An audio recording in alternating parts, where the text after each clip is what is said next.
Julianna, months after winning the belt, what would you say is the nicest thing about being a UFC champion? The nicest thing for sure about being a UFC champion is flying first class. That's awesome, right?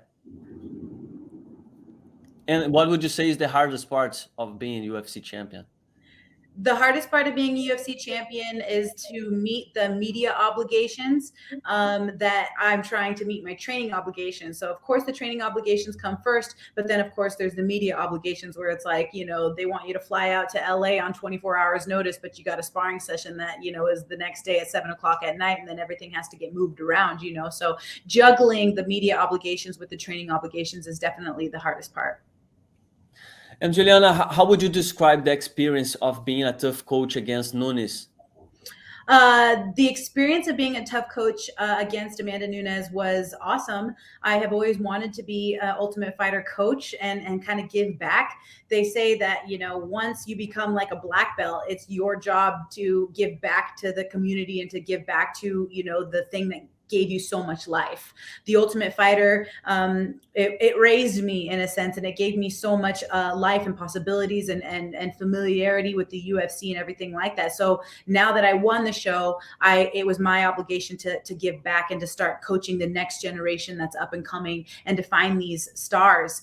Dana White put me in charge of finding these diamonds in the rough and bring them along and make sure that they get noticed and make sure that people are aware of who they are. And so I'm just so excited to see them hit the scene. And I'm so excited to have them, it's like their coming out party, if you will. It's like, hey, these guys are here. They're serious. And you guys need to get to know who they are because they're really talented, amazing fighters. And I think that was the best part that I got out of coaching the Ultimate Fighter.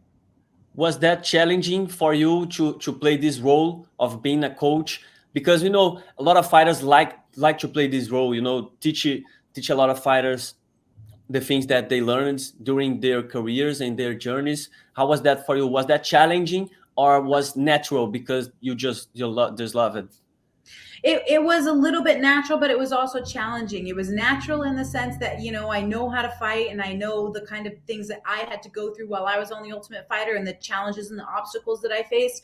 But it was also difficult in the sense that, I have heavyweight men and flyweight women, and they need to be learning two opposite things. And then, of course, I'm not a heavyweight man, and I don't know, men fight very differently than women. They're not as flexible, they're not as I would say that women are a little bit easier to coach, but that's just because I'm a girl. And so I think that the hardest part for me was trying to figure out what am I going to teach these guys that can help them in their career in such a short amount of time. And I really equate the success to my coaching and the success to why my season was so good because of the amazing coaching staff that I have with Rick Little and Wayne Gregory, Luis Claudio, Mike Valley.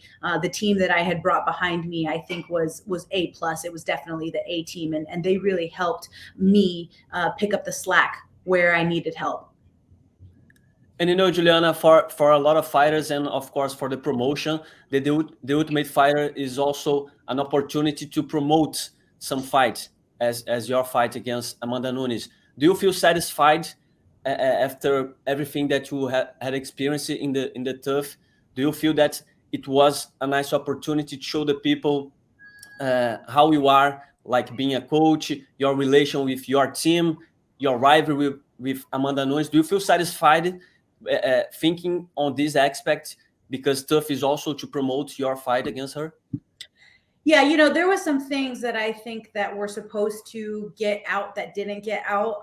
For example, when I saw the first episode, I saw that when I walked by, Amanda was talking crap to me, but I didn't realize that she was, because she said it under her breath and I couldn't hear her. And so I think that was the first episode. If I would have been able to hear her, then I would have been able to say something back and we would have been able to have a little bit more confrontation. But I didn't know that she was saying anything. And now I'm thinking, when I saw it and it was subtitled and it was really quiet, I was thinking, I'm right here. If you have something to say to me, just say it. You don't have to say it all quiet, And the second thing was, I wish that we could have made the prank happen. I had a really great prank, and I had some really great things and some great help from some awesome people that were going to help me out.